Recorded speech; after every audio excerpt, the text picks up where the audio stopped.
Kita semua dulu pernah jadi bayi. Bayi yang tak berhenti-henti menangis.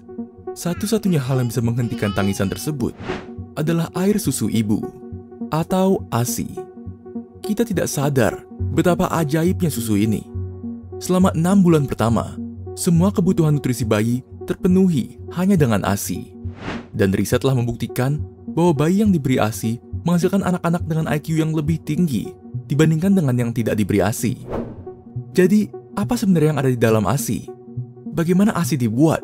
Dan apakah ASI lebih baik dibandingkan susu formula? Untuk menjawab semua pertanyaan tersebut, mari kita simak dalam video ini.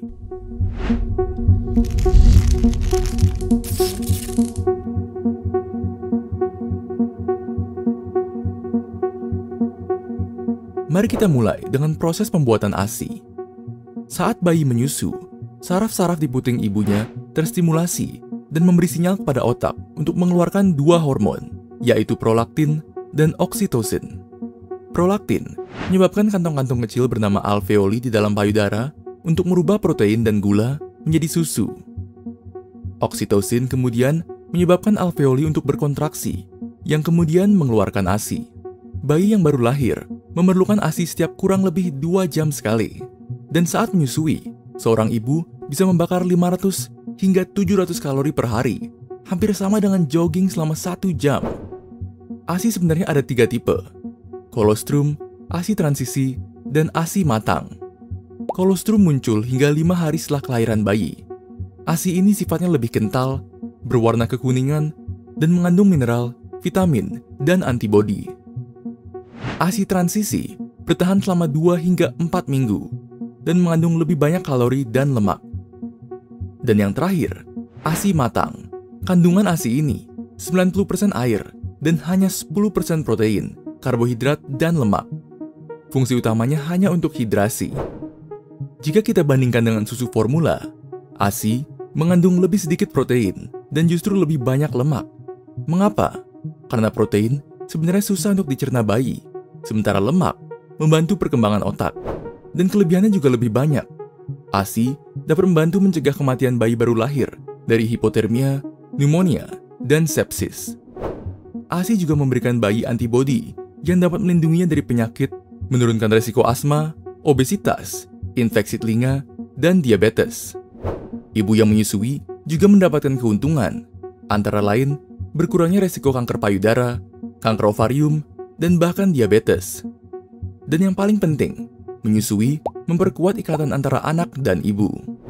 Tapi, apakah ada situasi di mana seorang ibu dilarang untuk menyusui? Iya, salah satunya adalah apabila sang ibu positif HIV, karena menyusui dapat menularkan HIV kepada bayi.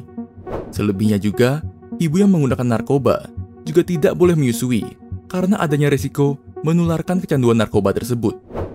Selama 6 bulan pertama, bayi sebaiknya hanya mengkonsumsi ASI. Namun tahukah Anda bahwa di Indonesia ini bukan hal yang lazim? Di Indonesia, hanya 42% dari bayi yang baru lahir mengonsumsi hanya ASI selama 6 bulan pertamanya. Kebanyakan dari mereka diberi susu formula atau makanan padat terlalu dini. Mengapa demikian? Ya, alasannya macam-macam. Salah satunya adalah pengiklanan besar-besaran susu formula. Alasan yang lainnya adalah menyusui melelahkan bagi ibu, terutama apabila ibu tersebut juga bekerja. Hingga kini, kebijakan kantor masih kurang bersahabat kepada ibu yang baru melahirkan. Dengan tidak ada atau kurangnya cuti, atau kurangnya area menyusui di kantor, masyarakat juga pada dasarnya belum menerima ibu yang menyusui di tempat umum. Padahal, 6 bulan pertama tersebut krusial dalam pengembangan anak dan akan berdampak besar pada dirinya di masa depan.